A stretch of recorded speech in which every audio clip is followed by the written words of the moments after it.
सासाराम और बिहार शरीफ में रामनवमी जुलूस को लेकर के जो दंगा भड़का, उस दंगा की वजह से वहां के जो लोग थे उन लोगों का जो आम जीवन है वो जीना काफी मुश्किल हो गया था।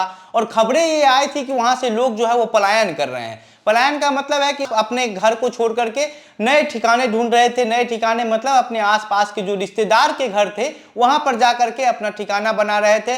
और इसको लेकर के जो है वह सब बीजेपी की तरफ से जो है वह कई तरीके का जो आरोप है वह सरकार पर लगाया गया।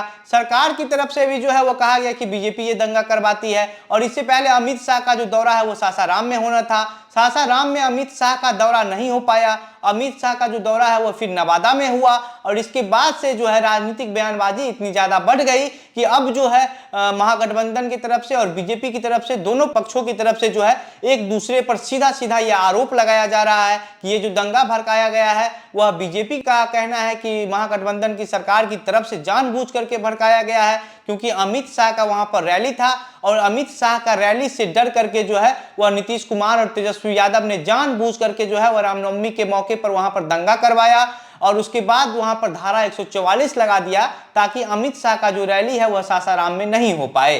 तो वहीं दूसरी तरफ अब तेजस्वी यादव और नीतीश कुमार का कहना है कि देश में दो ही ऐसे लोग हैं जो इस दंगा को करवाया है। क्या है पूरा खबर और ये मामला, इसको हम विस्तार से बताएंगे, लेकिन उससे पहले नमस्कार, मेरा नाम घनश्याम सिंह है और आप द बिहार प्रोजेक्ट देख रहे हैं।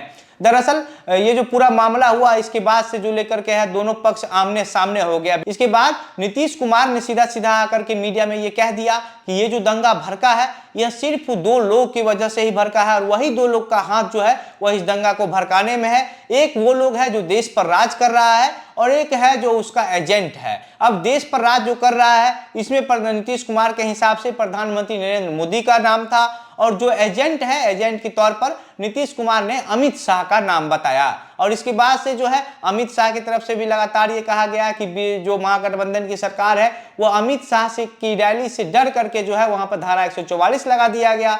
लेकिन सरकार की तरफ से लगातार ये कहा गया कि 144 का जो धारा है वह सासाराम में लगाया ही नहीं गया। उनको वहां रैली करना है तो जाए करके रैली करे, लेकिन वो क्यों नहीं कर रहे हैं ये हमको नहीं पता है, ऐसा जो है वो मुख्यमंत्री नीतीश कुमार ने कही। इसके बाद अब इस पूरे मामले पर जो है तेजस्वी यादव का एक बड़ा बयान सामने आया है। तेजस्वी यादव का कहना है कि भाजपा जो है वह 85% वाले आबादी को जो है वह 15% वाले आबादी से डराना चाहती है। इसका मतलब यही है कि 85% हिंदू है और हिंदू को जो है वह मुसलमान से डराना चाहती है। मतलब कि 85% आबादी हिंदू का है और 15% आबादी जो है वह मुसलमान का है। और भाजपा ये चाहती है कि 15% वाले आबादी से जो है वह हिंदू डर जाए और उसके बाद से जो है भाजपा का यही राजनीतिक है। तेजस्वी यादव का कहना है कि भाजपा का जो है वह इतिहास ही कुछ इसी तरीके का रहा है कि जब भी कहीं राज्य में या फिर देश में कोई चुनाव होता है तो चुनाव से पहले जो है हिंदू मुस्लिम को लेकर के दंगा भड़काती है और दंगा भड़काने के बाद बीजेपी ये कोशिश करती है कि जो फायदा है उस चीज का वो उठा लिया जाए। जो असल मुद्दा है बेरोजगारी का है, महंगाई का है, रोजगार का है, इस मुद्दा पर जो है बीजेपी के पास कोई आइडिया नहीं है, कोई विजन नहीं है। इस मुद्दा पर बीजेपी बात नहीं करना चाहती है। लेकिन बीजेपी को सिर्फ अगर कोई मुद्दा चाहिए तो वो हिंदू मुसलमान है और जानबूझ करके जो है वो बीजेपी बिहार में आकर के दंगा करवाया और दंगा करके लोगों को बहकाया। तेजस्वी यादव ने मीडिया में आकर के आम लोगों से यह अपील किया कि आप लोग जो है वह बीजेपी की बातों में नहीं आइए, बीजेपी की झांसे में नहीं आइए। वो एक आपसी जो धार्मिक जो सद्भाव उसको खराब करना चाहता है, धार्मिक द्वेष पैदा करना ही जो है वो बीजेपी की असल राजनीति है। और इस वजह से जो है वह बीजेपी जो है वह 85% वाले लोगों से 15% वाले लोगों को डराने की बात कर रही है, डराने की कोशिश कर रही है।